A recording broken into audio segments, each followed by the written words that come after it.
आप सुन रहे हैं कहानी बेइंतहा सफर इश्क का भाग 41। ये समंदर का एक सुनसान किनारा था जहाँ किसी भी तरह के लोगों का आना जाना नहीं था।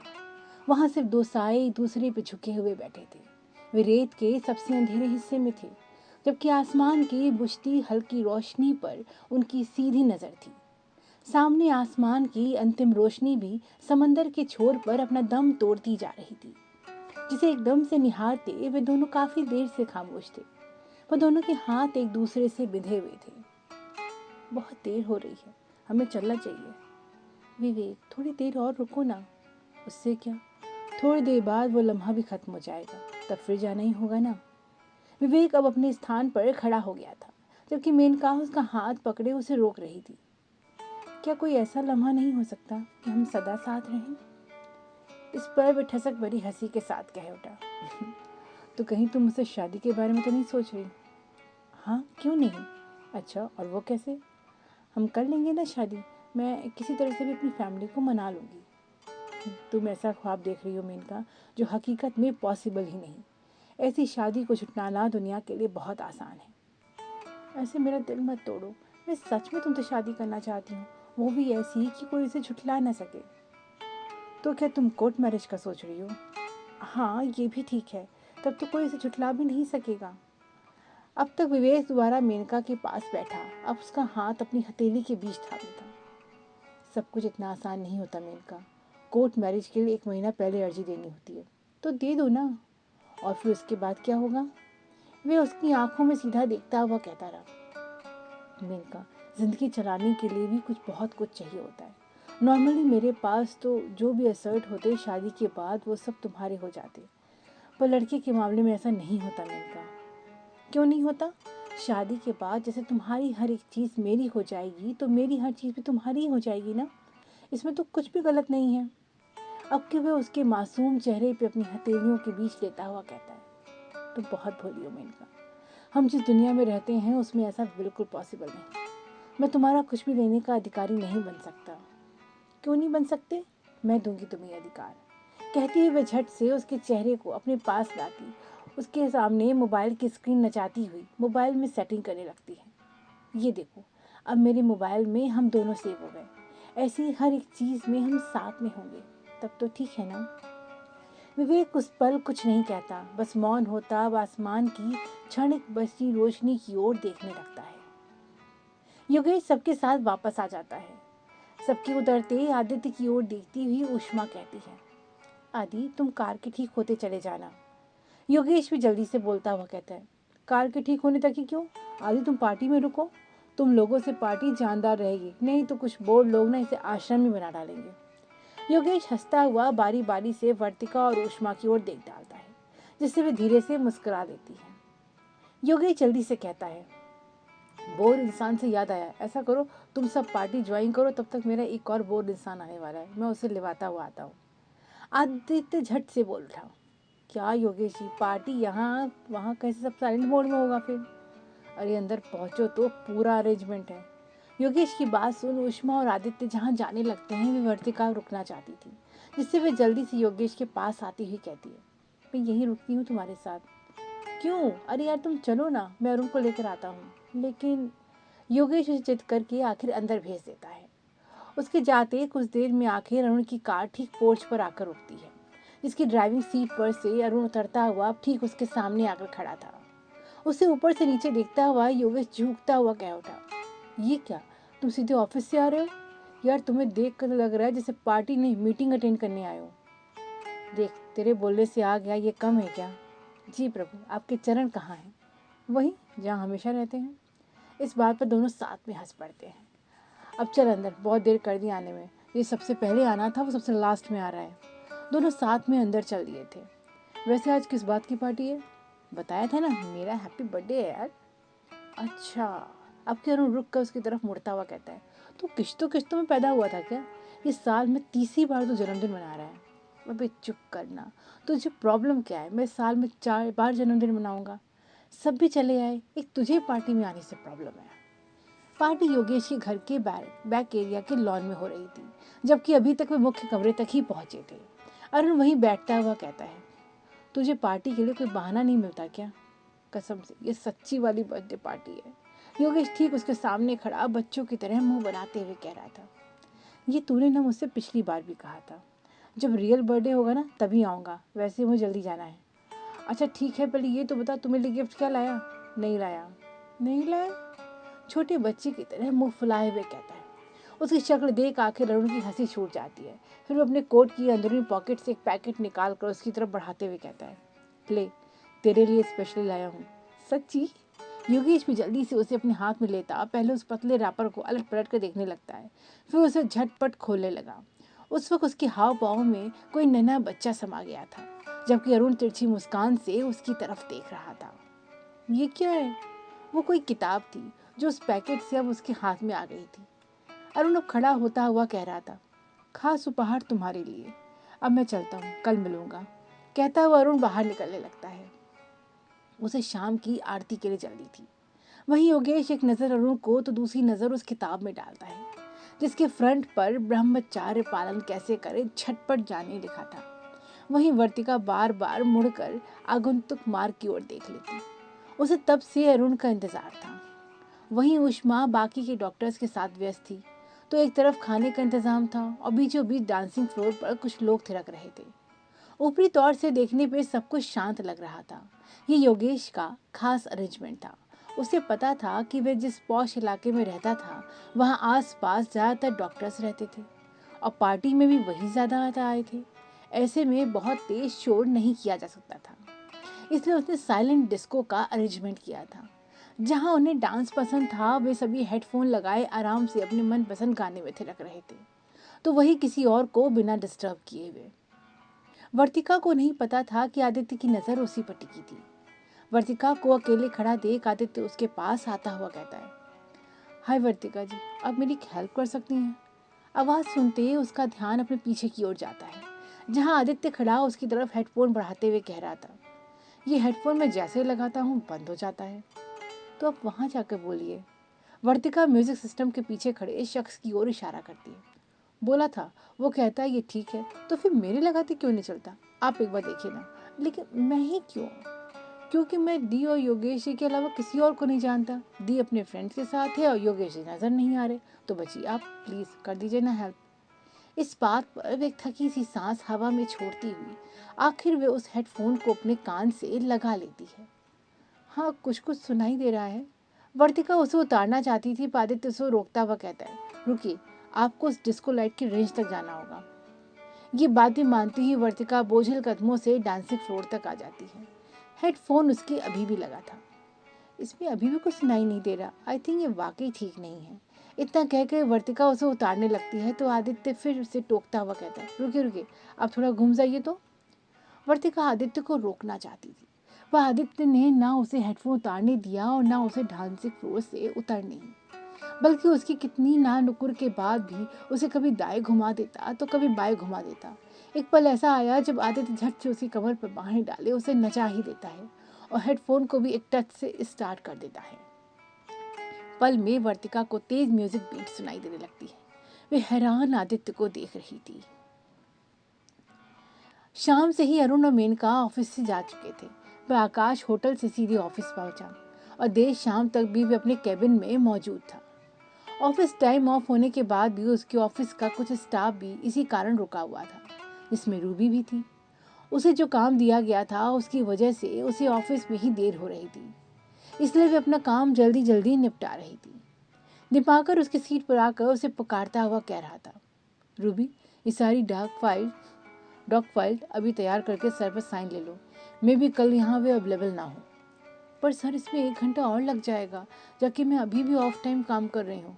So what Ruby, doesn't matter कि टाइम क्या हुआ है, ये काम ज़्यादा ज़रूरी है।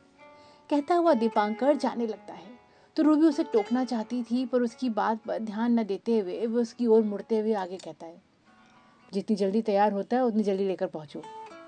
रूबी मन मारे दीपांकर को जाता हुआ देखती रही, फिर दीवार घड़ी पर एक कड़क नज़र डालती हुई अपनी डेस्क पर बैठ जाती है। धीरे धीरे बचा स्टाफ भी जाता जा रहा था, पर रूबी का काम अभी भी बाकी था, जिससे वे जल्दी जल्दी अपना काम निपटा रही थी। एक नज़र उसकी डेस्क स्क्रीन पर थी तो दूसरी नज़र दीवार घड़ी पर चली जाती। जिसमें अब 9 बजने वाले थे। आकाश अपने केबिन में आराम से बैठा शराब का गिलास थामे बैठा था। उसके हाव भाव काफ़ी रिलैक्स बने हुए थे। वहीं उसके सामने की कुर्सी पर बैठा दीपांकर उसका गिलास खत्म होने से पहले ही एक नया पैक बनाने तुरंत बार की ओर उठ जाता है। तभी नॉक करके रूबी उस कमरे में प्रवेश करती है। वह तुरंत आकाश की नज़रों के ठीक सामने आती उसका ध्यान फाइल की ओर लाती हुई कह रही थी, sir I pretty much finished my work. उस वक्त रूबी के हाव भाव में कुछ कुछ घबराहट समा गई थी, जबकि आकाश की दिलचस्प भरी नज़र अब उसी पर टिक गई थी। अब तक दीपांकर आकाश के लिए नया गिलास रखता हुआ दूसरा गिलास उठाते हुए तिरछी नज़र रूबी पर डालता हुआ गिलास अन्य डेस्क पर रखता केबिन से बाहर निकलने लगता है। रूबी आकाश की नज़रों में बिना सीधा देखे कह रही थी, sir I will do the rest tomorrow. Relax Ruby, I will drop you home. वह हुक्म देता हुआ कहता, बाकी बात उसे इशारे से कहता उसे एस्ट्रे उठाने का संकेत करता है। इससे रूबी बार के पास आती डेस्क पर रखी एस्ट्रे उठाने उस ओर चल देती है। तभी केबिन में दो प्रतिक्रिया एक साथ होती है। दीपांकर का केबिन से बाहर जाना और उसी पल केबिन में किसी और का आना, जिस पर आकाश का ध्यान नहीं जाता। वह झुककर सिगरेट सुलगा रहा था। केबिन के डोर के बंद होने की आवाज़ पर ही जब आकाश उस अंकुंतु की ओर नहीं देखता, वह उसकी ओर तेजी से आती आकाश की उंगलियों के बीच से सुलगी सिगरेट लेती हुई कहती, ओह थैंक्स, सच में इसकी आँख की ज़रूरत थी। स्टेला। आवाज़ सुनते आकाश बुरी तरह से चौंकता हुआ अपनी कुर्सी पर से लगभग उछल ही जाता है। जहां आकाश के हाव भाव हैरान बने थे, वहीं स्टेला नज़ाकत से उस सिगरेट का कश भीतर से लेकर बाहर छोड़ती हुई एक गहरी नज़र आकाश पर डालती हुई कह रही थी, तुम मुझे देखकर जब चौंकते हो बहुत ज़्यादा हो, जबकि मुझे तुमसे कुछ अलग ही एहसास की उम्मीद रहती है। कहती हुई सिगरेट को दोबारा आकाश के खुले होठों के बीच रखने लगती है, पर इस व्यवहार पर बुरी तरह से उखड़ते हुए आकाश सिगरेट को एक और फेंकता हुआ बोल उठा, तुम यहाँ? आखिर मुझे ही तो ढूंढते रहते हैं तुम्हारे आदमी, तो सोचा आज तुम्हें खुद ही तुम्हारे पास चला जाए। कहती हुई दिलकश हंसी से वह हंस देती है। तभी एक बात पर दोनों का ध्यान एक साथ गया। वहाँ इनके अलावा रूबी भी मौजूद थी। इस बात पर उनका ध्यान देर से गया। जिससे आकाश वहाँ हड़बड़ा जाता है तो वहीं रूबी उसे तिरछी नज़र से देखने लगी थी। रूबी संकुचाई हुई एस्ट्रे मेज पर रखती हुई 2 पल ठहरती तो आकाश उसे देखता हुआ जल्दी से कहता है, you can go now. Ruby को बस इसी बात का इंतजार था। ये सुनते हुए तुरंत ही केबिन से बाहर हो जाती है। केबिन का डोर बंद होते ही आकाश तेजी से स्टेला की ओर झुकता हुआ तेजी से चीखा, अब क्या चाहिए तुम्हें? तुम्हारी सारी नाजायज डिमांड पूरी तो कर रहा हूं ना, बस तुम अपनी बात से पीछे हट जाती हो। आकाश जितना उखड़ा हुआ बोल रहा था, स्टेला उतनी ही शांत भाव से कह रही थी, ओ डार्लिंग, नाजायज रिश्ते के लिए नाजायज डिमांड तो होगी ही ना। वे अदा से उसकी ओर देखने लगी तो आकाश हिकारत भाव से उसकी ओर मुंह फेर लेता है। इससे स्टेला आकाश के पास आती उसके कंधों पर उंगली फेरती हुई कहने लगी, क्या बार बार तुम उस फोटोज की बात करते हो? तुम ये समझो कि वो तो हमारी यादें हैं उस वक्त की जब मैं तुम्हारी ज़रूरत हुआ करती थी, पर अब तुम वैसे मुझे नहीं देखते हो, क्यों? वे कहती कहती उसकी कुर्सी के हत्थे पे खुद ही हल्के से टिकाकर उसकी ओर झुकती हुई उसके शर्ट के ऊपरी बटन को खोलती हुई कहती, और यादों को संभाला जाता है, किसी को दिया थोड़ी जाता है। मैं तो सच में चाहती हूँ कि सब कुछ वैसे ही चलता रहना चाहिए, मतलब कि तुम्हारी मुझ पर नजर इनायत और हमारा रिश्ता। धीरे धीरे स्टेला उसकी शर्ट का अगला बटन खोलने लगी, जिससे आकाश उसका हाथ अपनी ओर से झिड़कना चाहता था। वह स्टेला हल्के से उसे घूरती हुई उस बटन को खोलकर अगले बटन को खोलने का उपक्रम करती हुई कहने लगी, तुम समझते क्यों नहीं? उन तस्वीरों का मेरे पास होना तुम्हें ज़्यादा सुरक्षित रखता है। देखो कितनी फिक्र रहती है मुझे तुम्हारी। चाहती तो वे तस्वीरें किसी और को बेचकर भी कमा सकती थी। आखिर कितने लोग हैं जो आकाश दीवान के निजी जीवन में झांकना चाहते हैं। इस बार आकाश बुरी तरह से घूरता हुआ देखता है, जबकि स्टेला अभी भी मादक नज़र से उसे देखती हुई कह रही थी, पर नहीं किया ना मैंने, बिकॉज आई लव यू। तुम्हें वाकई कुछ अलग बात है जिससे मैं तुम्हें छोड़ना ही नहीं चाहती। कहती हुई उसके खुले सीने को चूमती हुई आकाश के चेहरे की ओर देखती है, जो सख्त हाव भाव से अन्यत्र देख रहा था।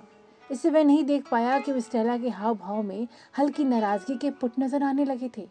वह झट से उसके सीने के बाल खींच कर तोड़ देती है, जिससे आकाश एकदम से तिलमिला जाता है और स्टेला को अपने आप से दूर करता हुआ चीख उठा, ये क्या बेहूदगी है? ये बताने के लिए कि मुझे अपनी इंसल्ट कसई पसंद नहीं, समझे? अब आकाश के साथ साथ स्टेला भी खड़ी हो गई थी। अब दोनों आमने सामने खड़े दूसरे को घूर रहे थे। अगले कुछ पल तक वहाँ साइलेंट रहता है। फिर उसके अगले पल स्टेला अपने पर्स से एक सिगरेट निकालती, अन्यथा कुर्सी पर बैठकर उसे सुलगाती हुई कहती है, बस इसलिए मैं तुमसे मिलने आई थी। आकाश संशय में पड़ा उसकी ओर देखता अपनी कुर्सी पर दोबारा बैठ गया था। मिस्टर रंजीत इंटरप्राइजेस के मालिक रंजीत ने भी यही हिमाकत की है और अब मैं उसकी रुखाई का जवाब उसे अपने तरीके से देना चाहती हूँ। अब आकाश उसकी बात पर गहरी दिलचस्पी लेता हुआ अपना गिलास उठाकर उसे धीरे धीरे सिप करता हुआ उसकी ओर नजर जमाए रहा, जो अपनी बात कही जा रही थी। मैं तो बस उसका इंटरव्यू ही लेना चाहती थी। 1 घंटे की तो बात थी जिसके लिए मैंने अपने कितने दिन बर्बाद किए, पर उस बंदे ने इस बात को कंसीडर करने के बजाय मुझसे मिलना तो दूर, फोन पर भी मुझसे बात नहीं की। सोचो, मुझसे इंटरव्यू सोच में मीडिया में आज स्टेला के सामने दूसरा कोई नाम नहीं और उसने मुझे मना कर दिया। तुम्हें पता है मैंने उसके इंटरव्यू के लिए अपने कितने शो कैंसिल कर दिए। उसका स्लॉट तक बुक था, फिर भी वह नहीं आया। और ये छोड़ो, इसके लिए कोई ऑब्लाइज तक नहीं किया। पता है इससे मेरी इमेज को कितना नुकसान उठाना पड़ा। मेरा एडिटर तक मुझ पर हंस रहा था, जो हर इंटरव्यू के बाद मेरे सामने हाथ जोड़े खड़ा रहता है। कहती हुए बची सिगरेट के कुछ गहरे गहरे कश लेने लगती है। अब आकाश के चेहरे के भाव कुछ हल्के हो उठे थे। वे हल्के घूंट में सारा गिलास खत्म करके बार की ओर उठकर चल देता है। Darling, for me too. Stella तर्जनी उठाकर आकाश को संकेत करती है। स्टेला आगे कहती रही, पता नहीं किस बात का ईगो है उसे। सुना है किसी को भी कभी कोई इंटरव्यू या तस्वीर तक नहीं देता। मुझे भी याद नहीं कि पिछली बार कब उसकी तस्वीर मैंने स्क्रीन में देखी थी। इसलिए मैं चाहती थी कि मैं उस बिलियनियर का सबके सामने इंटरव्यू लेके आऊं, पर इसने तो मेरे सारे किए किराए पे पानी फेर दिया। वे गुस्से में हथेलियां आपस में मलती रही। अगले पल आकाश 2 गिलास लाता हुआ एक को स्टेला के सामने रखता हुआ कहता है, मुझसे क्यों मिलने आई हो ये बताओ। अगर मैं गलत नहीं हूं तो तुम रंजीत को जानते हो? सभी बिलियनियर एक दूसरे को जानते हैं, इसमें कौन सी सीक्रेट बात है। मेरा मतलब था तुम 10 साल पहले के रंजीत को भी जानते हो, am I right? इस बात पर आकाश मौन उसकी ओर देखता रहा। जब अब्रॉड में वह अपनी पढ़ाई खत्म करके वापस आया था तब का रंजीत कैसा था और अब ऐसा क्यों है, मैं सब जानना चाहती हूँ, क्योंकि उसे ये पता नहीं कि जो छिपा है उसे ही सबके सामने लाने में मेरी गहरी दिलचस्पी है। हाँ, वही तो करती रहती हो तुम। दांत भींचे हुए आकाश कहता है तो इस पर स्टेला हल्के से मुस्कुराई कहती है, और इस बार मुझे इसमें तुम्हारी मदद चाहिए। समझो ये भी हमारे सौदे में शामिल हो गया आज से। नॉनसेंस, इसे मैं क्या मदद कर सकता हूँ तुम्हारी?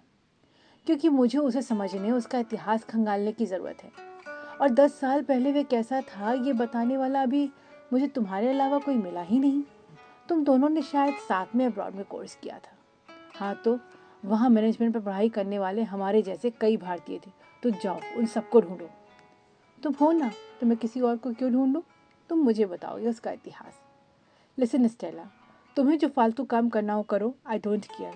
बस तुम मुझे वो ड्राइव दोगी, ये कैसे दोगी ये मुझे बताओ। ओके, ये तुम्हारा मेरा लास्ट सौदा तय रहा। तो मुझे रंजीत के बारे में बताओगे और मैं तुम्हें वो ड्राइव दे दूंगी, आई प्रॉमिस। इस बात पर आकाश एक तेज नज़र उस पर डालता है तो उसमें स्टेला उसकी ओर हाथ बढ़ाती हुई कहती है, बिलीव मी, तुम मेरा काम करो और मैं तुम्हारा करूंगी। आकाश न चाहते हुए भी उसकी ओर हाथ बढ़ा देता है। स्टेला अपना गिलास खत्म करती है, उठने का उपक्रम करती हुई कहती है, तो मिलते हैं डार्लिंग परसों अपनी उसी पुरानी जगह पे। एक आखिरी बार पास तुम्हें महसूस तो कर लो। अपनी बात खत्म करती हुई एक ठसक भरी हंसी छोड़ती अपनी हाई हील से ठक ठक करती हुई उस केबिन से बाहर निकल जाती है। उसके जाते आकाश उसे घूरता हुआ एक घूंट में सारा गिलास खत्म कर लेता है। आदम को शीशे के ठीक सामने खड़ा आकाश वेस्ट कोट पहन रहा था और ठीक उसके पीछे खड़ा एक सर्वेंट अपने दोनों हाथों में अलग अलग कोट लिए खड़ा था। वेस्ट कोट के बटन लगाते हुए वे एक नज़र खुद पर ऊपर से नीचे डालता है और तसल्ली होते अपने करीने से सेट बालों को हल्के हल्के से स्पर्श करता सेट करने लगता है। तभी कोई नन्हे हाथ अपनी भरसक पहुंच बनाते एक कॉम्ब को उसकी ओर बढ़ाने लगते हैं, जिससे आकाश का ध्यान उसकी ओर जाता है। Thank you. वे कॉम्ब को उसके हाथ से लेता हुआ फिर से अपने बाल सेट करने लगता है। उसकी देखा देखी क्षितिज भी उसी शीशे में देखता अपने पिता की नकल करता अपने बाल सेट करने लगा। ये देख आकाश हल्के से होठों को विस्तार दे देता है और क्षितिज कस कर खिलखिला पड़ता है। जैसे जैसे आकाश कर रहा था क्षितिज भी ठीक वैसे ही नकल कर रहा है। कभी अपनी कॉलर दुरुस्त करता तो कभी अपनी शर्ट का पैंट के अंदर होता चेक करता। यह आकाश का कमरा था और इस कमरे के खुले दरवाजे से गुजरती भूमि एक सरसरी नज़र आकाश और क्षितिज पर दौड़ा देती है। क्षितिज का नटखटपन उसे लुभा गया, पर इस वक्त पिता पुत्र के बीच न आना ही उसने ठीक समझा और बगल के अपने कमरे में चली गई। तो आज मेरा यंग मैन कहाँ के लिए तैयार हो रहा है, कहता हुआ आकाश अब सर्वेंट को संकेत से पहनने वाला कोट बताता है, जिसे वे आकाश को पहनने में मदद करने लगा। जहाँ डैडू वहीं बेटू। इस पर मुस्कुराते हुए आकाश उसके बालों पर हाथ फेरता हुआ कमरे से बाहर निकलने लगा तो सीधे जल्दी से उसके पास दौड़ता हुआ आता कहता है, डैडू रुकिए, मैं भी आपके साथ चलूँगा। कहाँ? उसकी ओर पलटते हुए आकाश पूछता है। आप मेरे स्कूल चल रहे हैं ना? क्षितिज सर उठाए अपने पिता की ओर देखता हुआ पूछता है। आज क्रिसमस इवेंट में मेरे स्कूल चलना था ना आपको? ओह शिट, मैं तो बिल्कुल भूल ही गया। चलो कोई बात नहीं, अगली बार पक्का, प्रॉमिस। कहता हुआ आकाश निकलने का उपक्रम करने लगा तो क्षितिज दौड़ कर उसके पैरों से लिपटता हुआ बोल उठा, आपने प्रॉमिस किया था कि आज आप मेरे स्कूल चलेंगे, पिछली बार भी नहीं गए थे आप। फिर वही बेटा, आज ज़रूर ही जाना है, कहता हुआ उसकी नन्ही बाहें अपने पैरों के इर्द गिर्द से हटाता हुआ तेजी से कमरे से बाहर हो जाता है। आपने प्रॉमिस किया था, पीछे खड़ा क्षितिज रुआसी आवाज़ में धीरे से कहता है। क्षितिज। भूमि ये सब देखती तुरंत क्षितिज को आवाज़ लगाती उसकी तरफ बढ़ती है, पर तब तो रूठा हुआ क्षितिज उसके विपरीत दौड़ जाता है। आगे आगे क्षितिज तो भूमि आवाज़ लगाती पीछे पीछे तेजी से चल रही थी। यही समय था, अरुण भी ऑफिस जाने को निकल रहा था, पर क्षितिज और भूमि को इस तरह जाता हुआ देख वह भी उसकी तरफ बढ़ जाता है। रूठा हुआ क्षितिज झट से अपने कमरे में पहुंचकर घुटनों में सर दिए बैठ जाता है। अब देहरी पर रुकी भूमि और पीछे खड़ा अरुण मायूसी से उसे इस तरह देखते रहे। अब तक उजला भी वहां आ चुकी थी, लेकिन वह भी खड़ी देखती रही। उसे वजह पता ही नहीं थी। क्या हुआ है भाभी? अरुण धीरे से पूछता है। भूमि का मन भारी हुआ जा रहा था। इसे वे कमरे में क्षितिज के पास न जाकर वापस बाहर की ओर आती बैठ जाती है। अरुण भी भूमि के पास आकर बैठता, फिर पूछता है तो भूमि बिफरे मन से कहने लगती है। उसके स्कूल का सोशल इवेंट है जिसमें सारे बच्चों के पेरेंट्स पार्टिसिपेट करते हैं और यही अपेक्षा वे हमसे रखता है। पिछली बार मैं व्यस्त थी, पर इस बार तो जाने को तैयार थी, पर भरे मन से वे कहती रही। हर बार मैं कोशिश तो करती हूँ कि अच्छी माँ बनूं, पर जाने कहाँ चूक रह जाती हैं मुझसे। इसमें कोई शक नहीं कि आप बेस्ट माँ हैं, लेकिन आप चाह कर भी भैया की जगह को कंपनसेट तो नहीं कर सकती ना। आप परेशान मत होइए, मैं क्षितिज से बात करता हूँ। भूमि को दिलासा देता वह क्षितिज के पास चल देता है। वे अभी भी वैसे ही खुद में सिमटा बैठा था। अरुण उसके पास आकर उसके बालों पे उंगलियां फेरता हुआ कहता है, तो बताओ आज हम कहाँ चले घूमने? आज मेरा हीरो जो चाहेगा वही मिलेगा उसे। डैडू मिलेंगे? अचानक से उसके मासूम सवाल से अरुण के साथ साथ भूमि स्तब्ध रह गई। कोई नहीं जाएगा मेरे साथ, और वो मेरे सारे फ्रेंड सबके पेरेंट्स आएंगे, बस मेरे ही नहीं होंगे। बेटू मैं चलूँ तो? भूमि जल्दी से उसके पास आती हुई कहती है। नहीं ना, अकेले मम्मा और ना अकेले डैडू, दोनों चलेंगे या मैं अकेले स्कूल जाऊंगा, कहता हुआ दोबारा तकिया से अपना चेहरा छुपा लेता है। भूमि उसके व्यवहार पर दुखी होती। वह क्षितिज को समझाना चाहती थी, पर उन संकेत से उसे मना करता बाहर चलने को कहता है। वे बाहर आते भूमि से कहता है, अभी समझाने से वह नहीं समझेगा, डोंट वरी भाभी, अभी मैं उसे स्कूल छोड़ देता हूँ, स्कूल जाएगा तो उसका मूड चेंज हो जाएगा। उजला क्षितिज के पास आती तकिया उठाकर फिर गद्दे के नीचे तो कभी ड्रॉर खोल खोल कर कुछ ढूंढने में लगी थी। आहट पाते क्षितिज अचरज से उसकी तरफ देखने लगा, लेकिन उजला उसे नज़रअंदाज करती कभी बेड के नीचे झांकती तो कभी वार्डरोब खोल कर देखने लगती। उजला को लगातार ऐसा करते देख आखिर क्षितिज पूछ उठा, आंटी अब क्या ढूंढ रही हो तब से? बस यही तो था, अभी मिल ही नहीं रहा, कहाँ रखा है, कहती हुई उजला फिर खोजने का उपक्रम करने लगी। पर क्षितिज फिर जिज्ञासा से पूछने लगा, बताइए ना आंटी अब क्या ढूंढ रहे हैं? अरे कहीं तुम्हारी पॉकेट में तो नहीं, कहती हुई अब कि उसके पास आती उसकी पॉकेट की ओर देखती हुई कहने लगी, चलो दिखाओ अपनी पॉकेट, यहीं होगी। पर क्या? क्षितिज की मुस्कान, देखो अभी भी तो गायब हुई है, जरूर तुम्हारी पॉकेट में छुपी होगी, कहती हुई उसकी टी शर्ट की पॉकेट पर उंगली डालती उसे गुदगुदी कर देती है, जिससे पल में क्षितिज खिलखिला कर हंस देता है। देखा, मैंने कहा था ना पॉकेट में छिपी थी मुस्कान, देखा मिल गई ना, कहती हुई वे उसका हाथ पकड़े कसकर मुस्कुराती कमरे में गोल गोल घूम जाती है।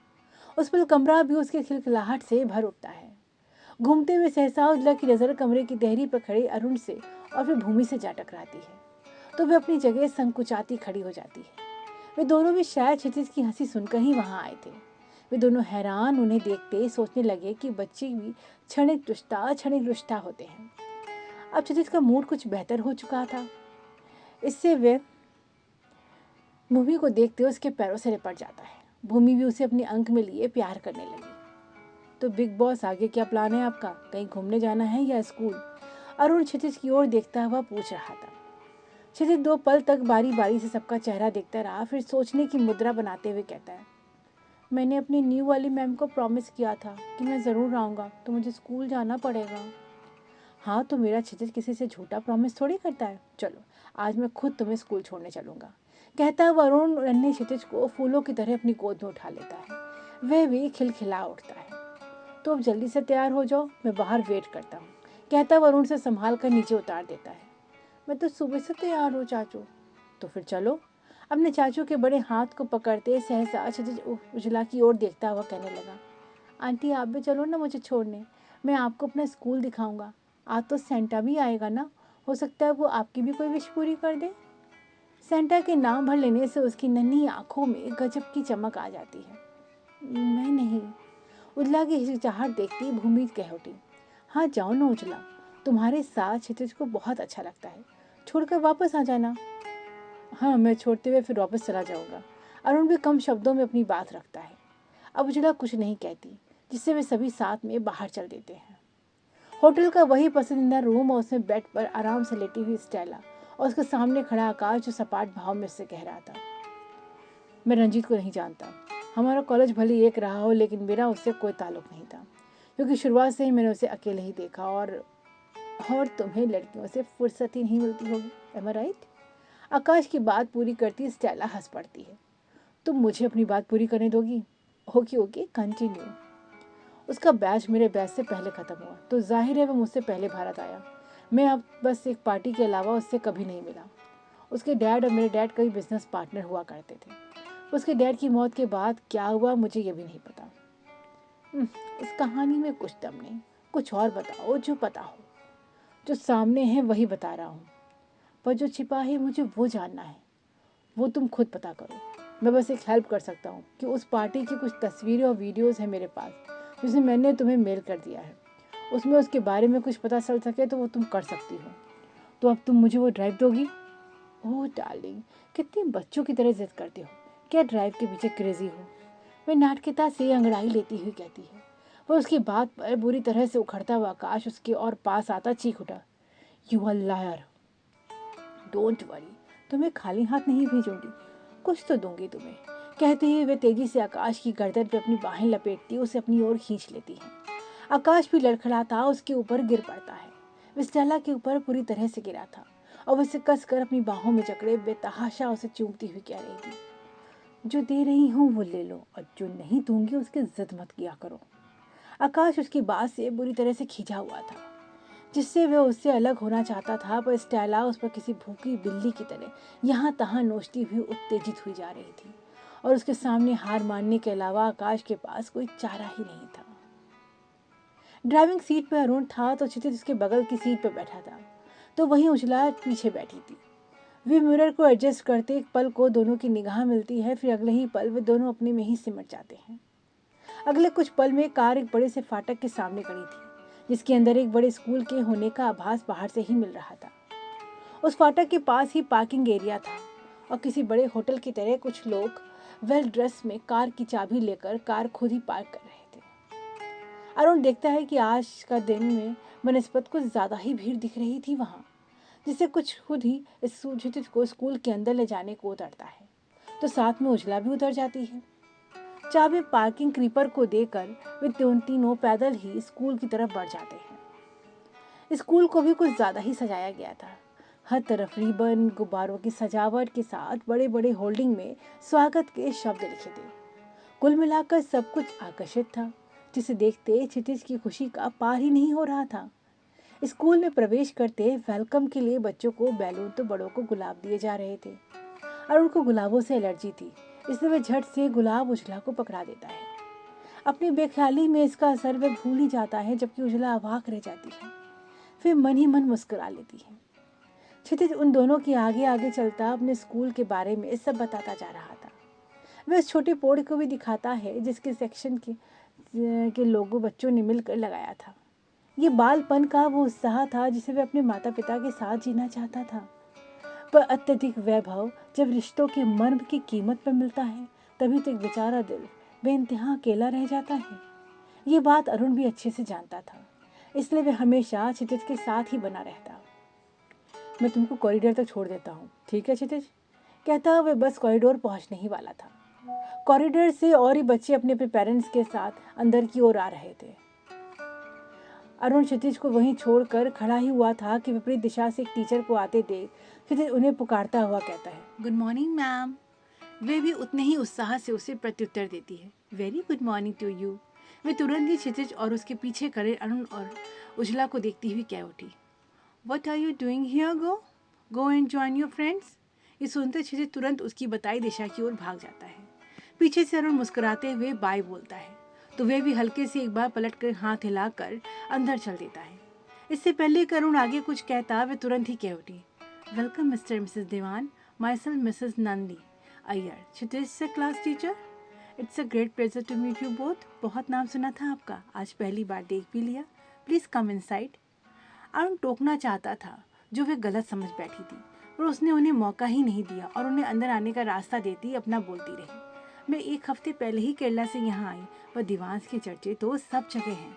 लिसन मैम, अरुण फिर टोकता है, लेकिन टीचर कुछ ज़्यादा ही उत्साह में कहती रही, I know sir, you are the very busy businessman, but today you have to give your precious time for your child. See, वे अब तो चलती हुई कॉरिडोर की ओर से होती हुई वहाँ तक आ पहुँची थी, जहाँ से ग्राउंड का नज़ारा साफ साफ दिखाई पड़ रहा था। वो उसी ओर दिखाती हुई जल्दी से आगे कहने लगी, देखिए आज बच्चे अपने पेरेंट्स के साथ कितने खुश हैं। अरुण भी अब उस ओर देखने लगा था, जहाँ सारे बच्चे इकट्ठे हुए खुशी से उछल रहे थे। उनके बीच कार्टून कैरेक्टर भी अपने छद्म भेष में थे, जिनके संग बच्चे एंजॉय कर रहे थे। इसलिए मेरी आपसे पर्सनली रिक्वेस्ट है कि आप कुछ देर तो रुकिए। अब अरुण मौन ही उजला की ओर देखता है, जो खुद अवाक खड़ी थी। टीचर अब चली गई। अरुण अजीब सी कश्मकश में फंस गया था। न टीचर ने उसकी सुनी और न भी उनकी गलतफहमी ही दूर कर सका। उजला भी खामोश थी। एक आध बार घूमती नजर से वह उसकी ओर देखकर फिर से उसे अनदेखा कर देता। आखिर वह ग्राउंड के उस हिस्से में आ पहुंचा जहां पहले से बहुत सारे पेरेंट्स बैठे थे। ये एक रेप्यूटेड स्कूल था, इसलिए वहां मौजूद लोग पूरी तरह से सूटेड बूटेड ही थे और महिलाएं महंगे महंगे ड्रेसेस में दिख रही थी, जिनके बीच एक उजला ही थी जो साड़ी में थी। इसलिए वह उस जगह बैठने के बजाय बाहर ही रुक गई। अरुण जो आगे बढ़ रहा था, उजला को खड़ा देख उसे आगे आने को कहता है। वह संकुचा कर होंठ दाबे छोटे छोटे कदमों से उसकी ओर बढ़ने लगी। अरुण उजला की ओर ही देख रहा था। अचानक सभी पेरेंट्स खड़े हो जाते हैं। कुछ टीचर्स आके उन्हें कहीं चलने को कह रहे थे। अरुण उजला भी उसी भीड़ के साथ चल देते हैं। अब सभी पेरेंट्स भी ओपन ग्राउंड में आ चुके थे। उन्हें कतार से बैठने की जगह दी गई। जब तक अरुण कुछ समझता, उसे उसी टीचर की आवाज़ मिली, जिससे उसका ध्यान उधर चला गया। मिसेस नलनी माइक संभाले सभी का वेलकम करती हुई कह रही थी, I am very grateful that all of your parents have come here and attend our event. The happiness that you can see on the faces of your children. इतना कहते सारे बच्चे जो पेरेंट्स के से अलग ग्रुप बनाकर बैठे थे, वे एक साथ ताली बजाते हुए उनकी ओर देखने लगते हैं। ये पल सच में सभी पेरेंट्स को मुस्कुराने पे मजबूर कर गया। नलनी आगे कह रही थी, और इस पल को और भी यादगार बनाने के लिए हमने कुछ खास इंतजाम किए हैं। आई होप आपको पसंद आएगा। नलनी पूरे उत्साह से कहती जा रही थी, आज आपको भरपूर मौका मिलेगा अपने को बेस्ट मम्मी पापा साबित करने का, और आप इससे इनकार नहीं कर सकते। जो पेरेंट्स ग्राउंड में आ चुके हैं, उनका बहुत बहुत आभार कि आप हमारे इस इवेंट में शामिल होने को एग्री हैं। तो बच्चों, अपने अपने पेरेंट्स के लिए जोरदार क्लैपिंग हो जाए। एक बार फिर ग्राउंड तालियों की गड़गड़ाहट से गूंज उठा। उस भीड़ के बीच में शामिल कुछ पेरेंट्स के पेयर्स भी बहुत ही उत्साह में नजर आ रहे थे, पर उनके बीच बैठे अरुण ने अब बात समझा। इससे वो उठकर बाहर निकलने लगा। उजला भी उसके पीछे पीछे थी कि तभी क्षितिज की नज़र के परिदृश्य में आया, जो जोर जोर से अपना हाथ हिलाते हिप हिप हुर्रे बोल रहा था।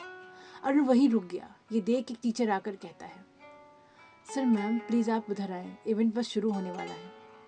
अब शायद जो होने वाला था उसे इनकार करना उनके बस में नहीं रहा। आकाश अपने केबिन में आते थका सा बैठा था। और दीपांकर उसके लिए एक लार्ज ड्रिंक बनाकर उसे उसके सामने रखता हुआ पूछता है, एवरीथिंग इज ऑलराइट सर? इस पर आकाश बेहद बुझे हुए भाव से ड्रिंक उठाकर उसे एक सांस में खत्म करते गिलास पटक कर रखता हुआ उसे घूरने लगता है। दीपांकर तुरंत ही दूसरा गिलास ड्रिंक बनाकर लाता हुआ कहता है, आप तो स्टेला से मिलने गए थे, तो क्या कुछ फाइनल हुआ सर? इस पर आकाश एक गहरा सांस छोड़ता हुआ गर्दन ना में हिलाता है।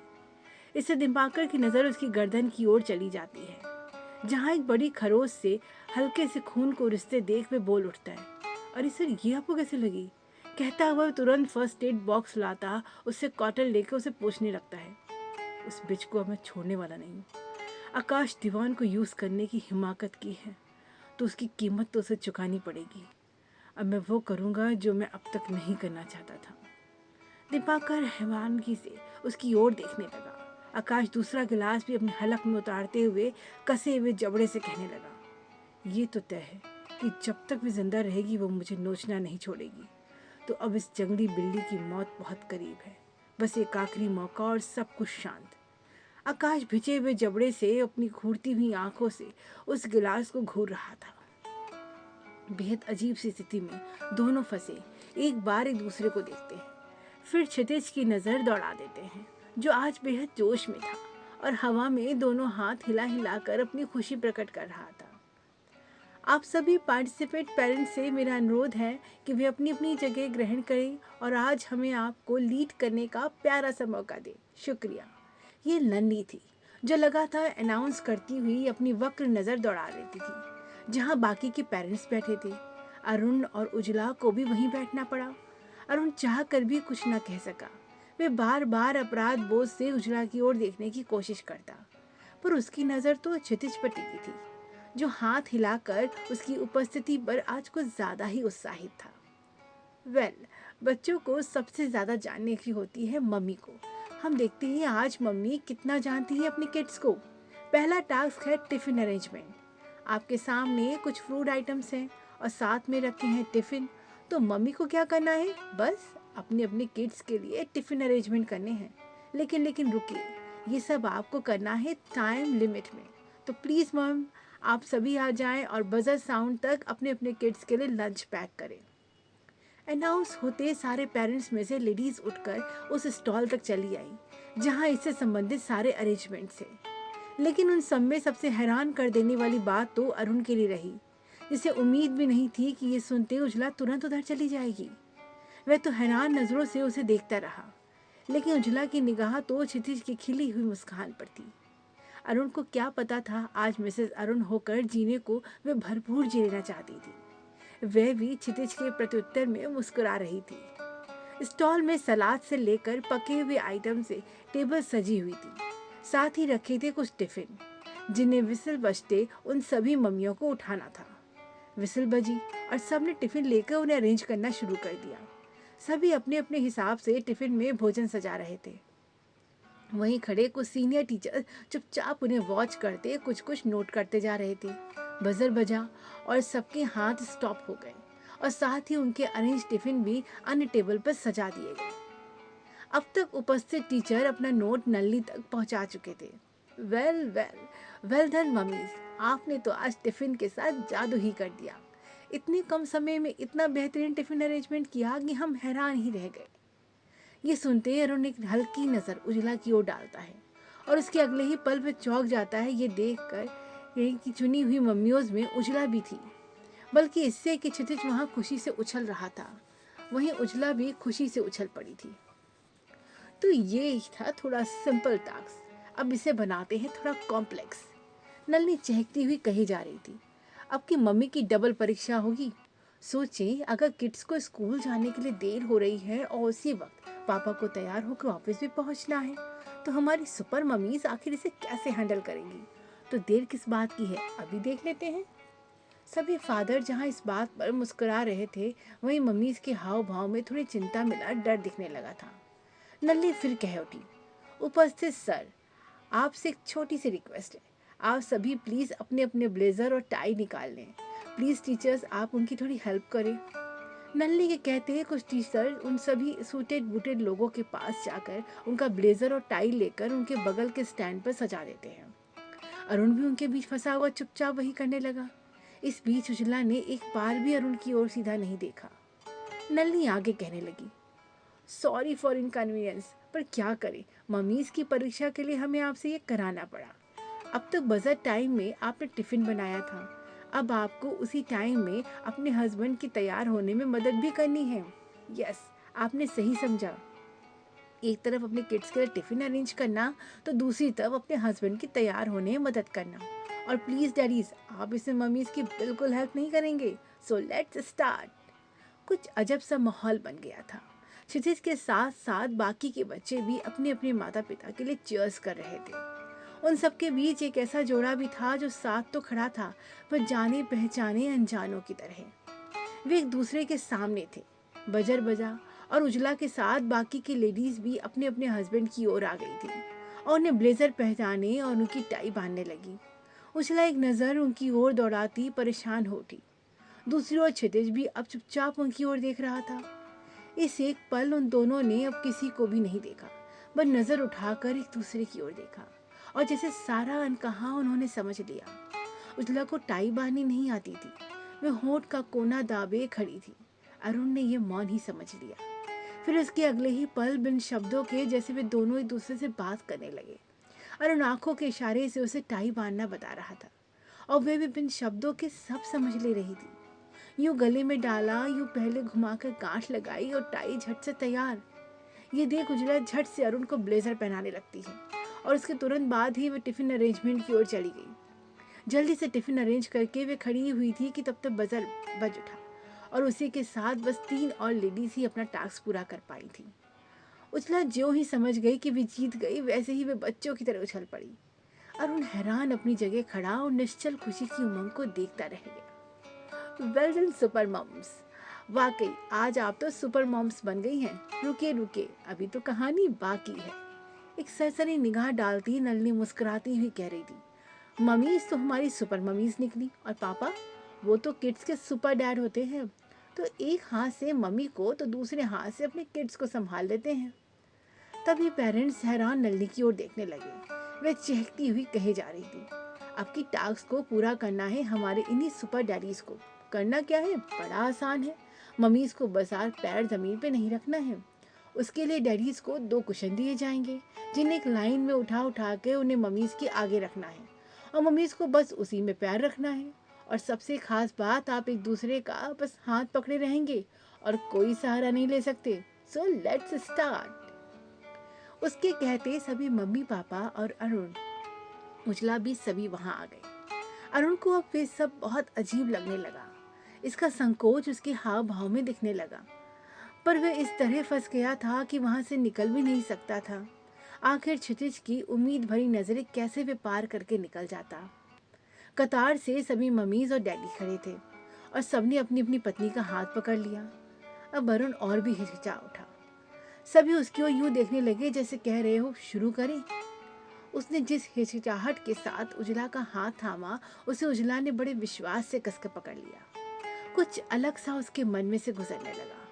वह सोचने लगा कि आखिर क्यों ये हाथ उसे अनजान नहीं लग रहे। वह उसकी हथेली थामे उसकी ओर देख रहा था, पर उजला तो कुछ और ही कह रही थी। वह उस प्रतियोगिता के लिए जैसे कमर कस चुकी थी। जहां और मम्मीज जीन्स और स्पोर्ट्सी लुक में थी, वहीं उजला साड़ी में थी। पर उसी पल वह साड़ी की प्लेटों वाला कोना उठाकर अपनी कमर में कसती हुई अरुण का हाथ कसकर पकड़ लेती है, जैसे बिन शब्दों के कह रही थी, बस अब हम साथ में इस बाधा को पार ही कर लेंगे। वे भी इस पल सब भूल कर एक हाथ से उसकी हथेली थामे, दूसरे हाथ से झुककर कुशन पकड़े था और विसिल बजते वे बस खिलाड़ी बन गए। अरुण जल्दी जल्दी दोनों कुशन क्रमशः उनके कदमों के आगे रखता जाता और उजला भी उसी फुर्ती से उन कुशन से रास्ता पार करती रहती। सभी को ऐसा करना था, पर कोई कुशन और कदमों का सही तालमेल नहीं बिठा पाया, तो कोई अपनी पत्नी का हाथ नहीं पकड़े रह सका।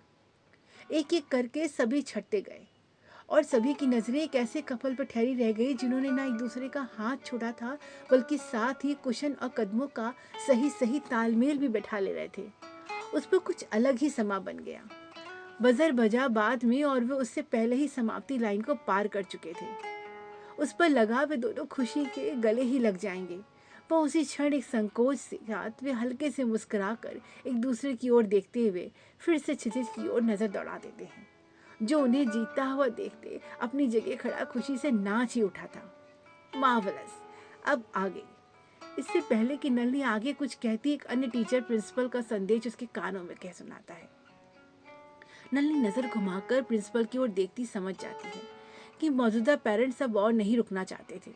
वे बड़े बड़े धनपतियों के बच्चों का स्कूल था, तो जाहिर सी बात है सभी बिजनेस टाइकून थे। इससे उनके लिए इतना समय भी निकाल पाना बहुत ज्यादा ही था। वे सभी जाने को व्यग्र हो उठे। इसे नलिनी को अब समाप्त करने का संकेत दे दिया गया।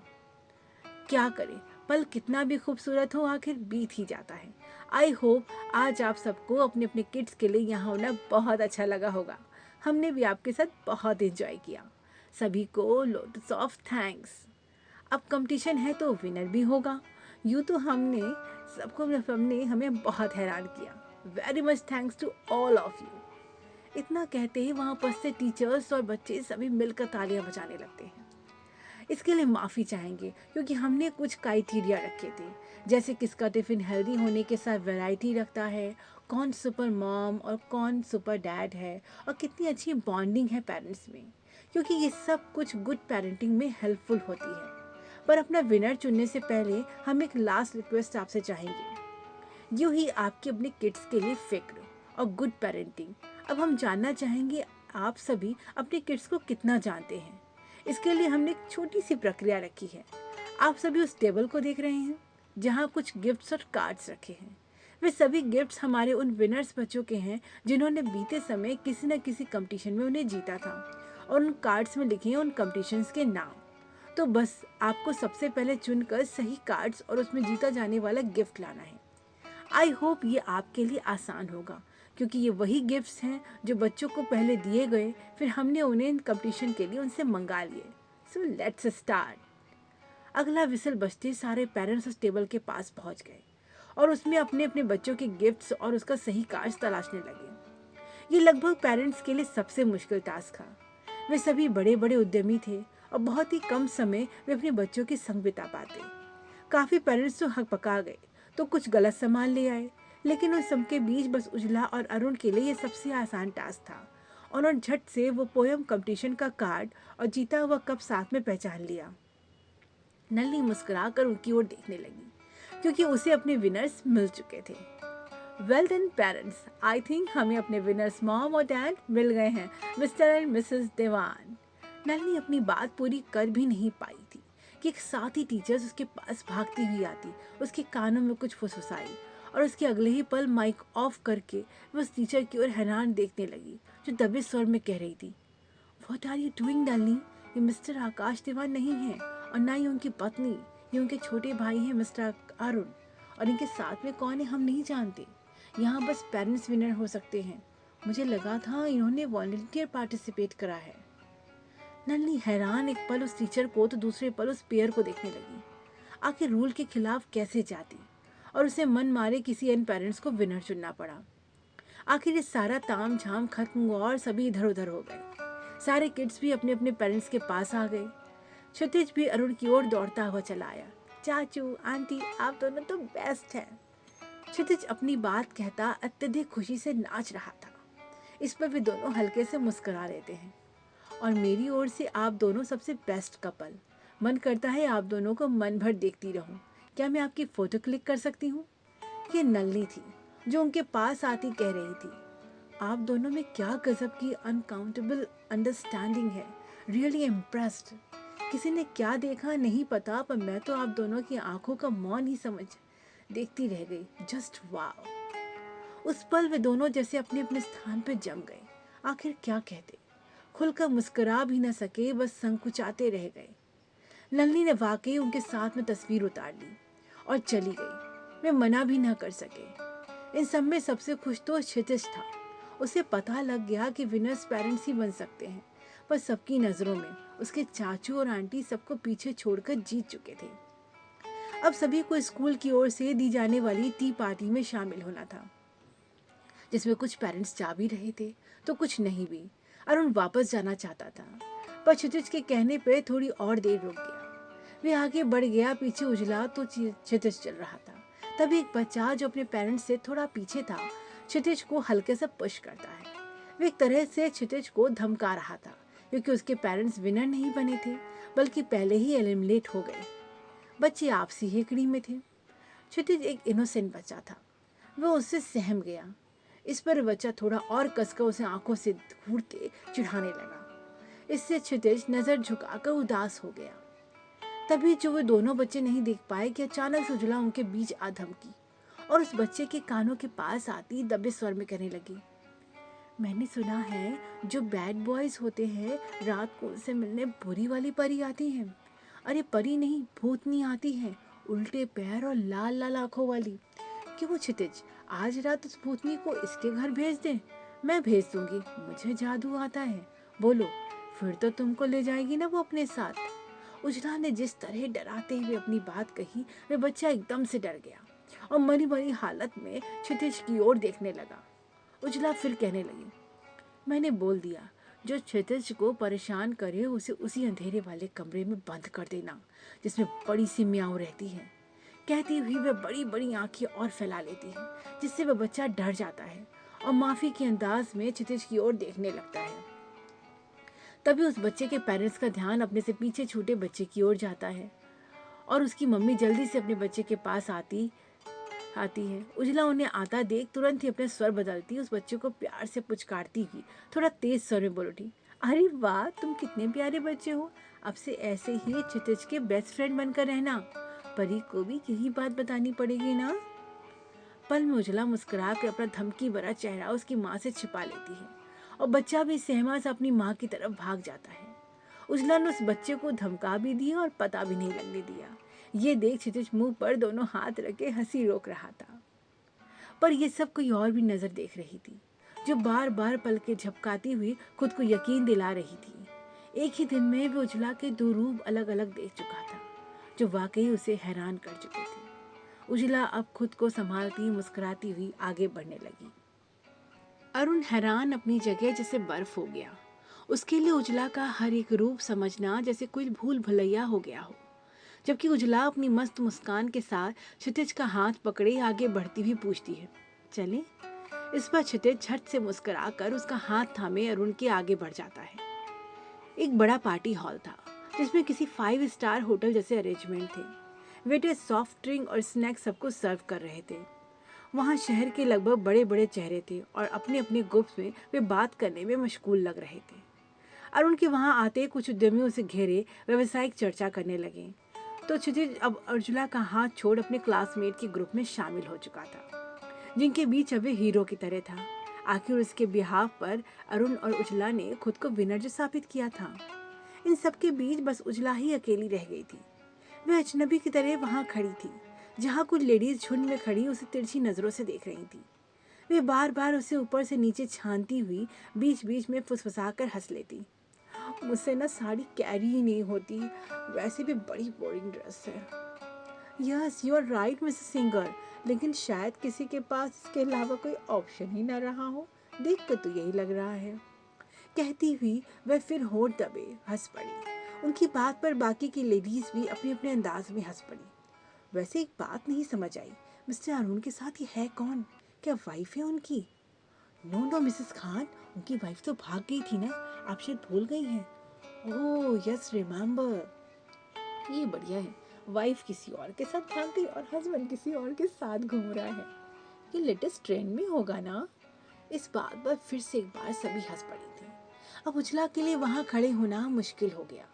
वह चुपचाप वहाँ से निकलकर आउट एरिया में आ गई। उसके लिए ये सब सुन पाना असहनीय हो रहा था। उस जगह वे अकेली खड़ी थी अपनी उदासी के साथ। आंटी, अचानक आवाज सुनकर वे पलट कर देखती है। ये क्षितिज था जो उसके सामने खड़ा हुआ था। उसके हाथ में एक प्लेट भी थी। आंटी, आपने कहा था ना कि खाना वेस्ट नहीं करते, तो देखिए ना, मेरी मैम ने मुझे इतना सारा स्नैक्स दे दिया, तो क्या आप मुझसे शेयर करेंगे आंटी? वे अपनी मासूम नज़र से उसकी ओर देखने लगा। उजला अगले पल उसकी प्लेट देखती है, जहाँ कुछ ज़्यादा स्नैक्स नहीं थे। इससे उसे समझते देर नहीं लगी कि शायद उसे यहाँ अकेला खड़ा देख उसने देख लिया था। उसकी मासूम समझ पर उसका मन मोहित हो उठा। उजला जवाब में मुस्कुरा देती है, इससे क्षितिज उसकी ओर प्लेट बढ़ाकर अपनी मुस्कान को और विस्तृत कर लेता है। पता है आंटी, वो पीयूष, चेतन सब मेरे बेस्ट वाले फ्रेंड बन गए, अब वे मुझे तंग भी नहीं करेंगे। इस पर उजला फिर हौले से मुस्कुरा देती है। तभी किसी और अगली आहट पर उन दोनों का साथ में ध्यान चला जाता है। वह अरुण था और वहीं आता हुआ कह रहा था, क्षितिज तुम्हारे स्कूल का एसी खराब है क्या? बहुत सफोकेशन हो गई इसलिए मैं बाहर चला आया। वह अपना आखिरी वाक्य थोड़ा धीमे से कहता हुआ जान के उजला की ओर नहीं देखता, जबकि वे सीधे उसी की ओर देख रही थी और कुछ खुले स्पेस में अरुण के खड़े होने की वजह को साफ साफ महसूस भी कर पा रही थी। तभी एक वेटर ट्रे लाता हुआ अरुण के सामने करते हुए कहता है, sir T please. Oh thanks, कहता हुआ वे एक कप उठाने लगता है। वेटर की ट्रे में 2 कप थे। अरुण द्वारा एक उठा लेने पे वे खड़ा हुआ आगे कहता है, सर आपने 2 मंगाए थे। इस पर अरुण हड़बड़ाते हुए उजला की ओर देखता है और यही पल था कि दोनों की निगाह आपस में मिल जाती है, लेकिन जल्दी ही अपनी नजरों को इधर उधर करते हुए जल्दबाजी में बोल उठता है, वो ऐसे ही निकल गया होगा, खैर ले आयो तो। बाकी सारी घबराहट गहरी सांस की तरह भीतर खींचते हुए वेटर को उजला की ओर जाने का इशारा करता है। वेटर के आते उजला चुपचाप कप उठाकर चल देती है। पार्टी से निकलकर वरुण मेंशन लौटने के लिए निकल रहा था। स्कूल के बाहर सबकी कार पार्क हो गई थी, इसे सब उसमें बैठते हुए निकल रहे थे। अरुण की कार के आते क्षितिज उसकी ओर दौड़ जाता है, जबकि अरुण प्रिंसिपल को गुड बॉय सिखाता हुआ धीरे धीरे उधर आ रहा था। कार के पास पहुंचते वह उजला को पास ही खड़ा देख प्रश्नात्मक भाव से उसे देखता है। फिर उसके अगले ही पल वे कार के पीछे की सीट की ओर निगाह करता है, जहां क्षितिज लेट कर सो गया था। इससे वे उजला को आगे बैठने का संकेत करता खुद ड्राइविंग सीट पर बैठ जाता है। कार सड़क पर दौड़ जाती है। वे साथ में थे और कुछ ज्यादा ही खामोश थे। बीच बीच में नजर इधर उधर करके वे उसकी ओर देख लेता, लेकिन उजला तो अपने बाएं देख रही थी। तभी रेड लाइट पर रुकते और उनकी निगाह उजला के बालों पर चली गई, क्योंकि उसका चेहरा अब साइड खिड़की की ओर मुड़ा था। उसकी गुथी हुई चोटी के बीच 2 गुलाब टिके थे। वे शायद वही थे जो उन्हें स्कूल में प्रवेश करते वक्त उसने पकड़ा लिए थे। कुछ अजनबी एहसास था उसके मन के भीतर से गुजर गया, पर क्या था वे खुद भी नहीं समझ पाया था। सारा ट्रैफिक रुका पड़ा था। तभी कोई बाबा का झुंड वहां से गुजरने लगा। वे सभी पैदल मार्ग से गुजर रहे थे और बस सवारी की ओर हाथ उठा उठाकर आशीर्वाद देते जा रहे थे। अरुण और उजला का साथ में ध्यान उधर गया तो एक बाबा हाथ उठाकर बोलते चलते रहे, जोड़ी बनी रहे बच्चा। इससे अरुण अचकचा जाता है और यही हिचकिचाहट पे पलट कर उजला के हाव भाव में भी तलाशने लगता है, जबकि वे सपाट भाव से उधर देख रही थी। ये देख अरुण के चेहरे पे आश्चर्य तैर गया। सड़क के उस पार कोई और भी था जो उन्हें आंखें फाड़े देख रहा था। वह था केकड़ा भाई, जिसे उसके आदमी दोनों ओर से घेरे चल रहे थे और उसकी निगाह अरुण पर जाते वे साथ में उछल पड़े।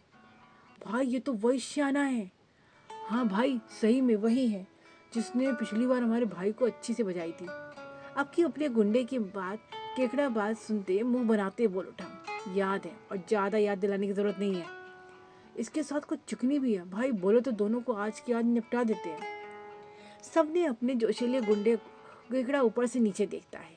हद से ज्यादा दुबला शरीर, ऊपर से छोटे से चेहरे पे झुआ भर बालों का भार व आंखें ऐसी कि चाइनीज से बस थोड़ी ज्यादा ही खुली जान पड़ती। उसे इस तरह उछलते देख केकड़ा मुंह बनाते हुए बोलता है, तू पिछली बार नहीं था ना, इसलिए उछल ले, अब की सबसे आगे तुझे ही भेजूंगा।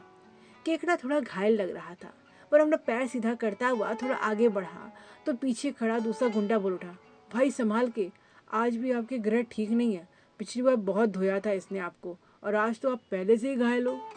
इस पर केकड़ा पीछे पलट कर बुरी तरह खींचता हुआ बोला, ये सब तुम सालों की गलती है। जब पता था उस बोरे में रुई नहीं लोहा है तो मेरा उसको पैर मारने से पहले चिल्लाते हुए, तब तो मुंह में दही जमा रहा।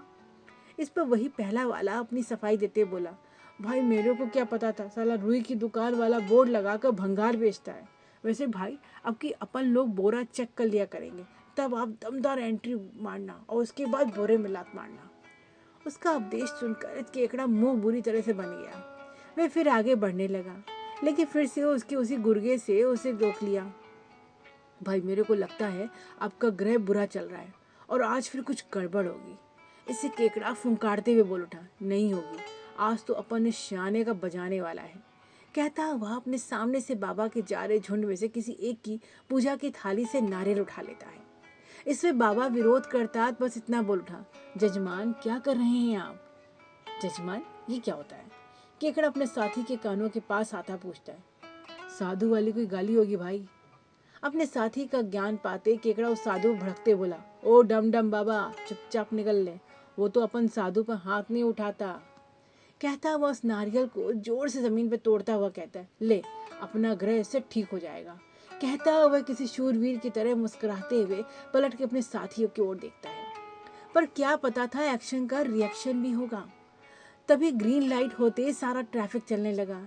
इधर नारियल बिना टूटे गेंद की तरह अरुण की कार की तरफ उछला और बदले में कार के आगे के पहिए से टकराकर वापस किसी तीर की तरह केकड़े की तरफ आ उछला। आते ही सीधे उसके सर पर जा लगा और उसके लगते ही पल केकड़ा अपने साथी के साथ आंखों के सामने बेहोश पड़ा था और उसके साथी उसे होश में लाते उसे हिलाते हुए बोल रहे थे, भाई उठो, वो शाना तो जा रहा है। रहने दे, वह फिर से अपन के भाई की बजा के चला गया। सच में अपन के भाई की ना ग्रे ही खराब है। कार अब उनकी नज़रों से दूर जा चुकी थी। अगले कुछ समय में कार मेंशन में दाखिल हो चुकी थी। अब तो चिचित जाग गया था तो दोनों साथ में अंदर चले गए, जबकि अरुण वहीं खड़ा सिगरेट सुलगाते किसी सोच में डूब गया था। आखिर क्या सोच रहा है अरुण? क्या उसे उजला पे शक हो रहा है? क्या वह तलाश पाएगा अपनी किरण को कभी? कहानी को आगे जानने के लिए सुनते रहें बेइंतहा सफ़र इश्क का। और कहानी पसंद आने पे लाइक करें, सब्सक्राइब करें और अपने मित्रों से साझा करना बिल्कुल न भूलें। धन्यवाद।